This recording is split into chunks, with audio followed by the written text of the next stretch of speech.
At the White House press briefing on February 13th, it was stated that every element of the government will redouble their efforts to understand and mitigate unidentified aerial objects that pose either a safety or security risk. And now it's time for them to put their money where their mouth is. Because 3 days later, on February 16th, 16 senators submitted a written request to the Pentagon for additional funding for AARO.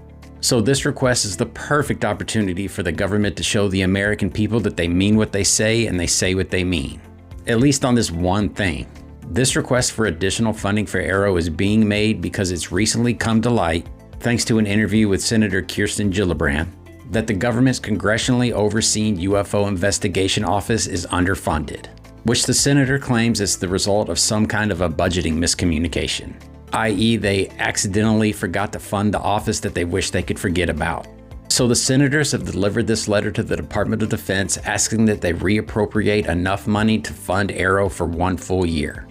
But the senators have also requested that they receive a briefing from the DoD offices that AARO is to report to, so they can better understand their plans to implement the dual reporting requirement of AARO.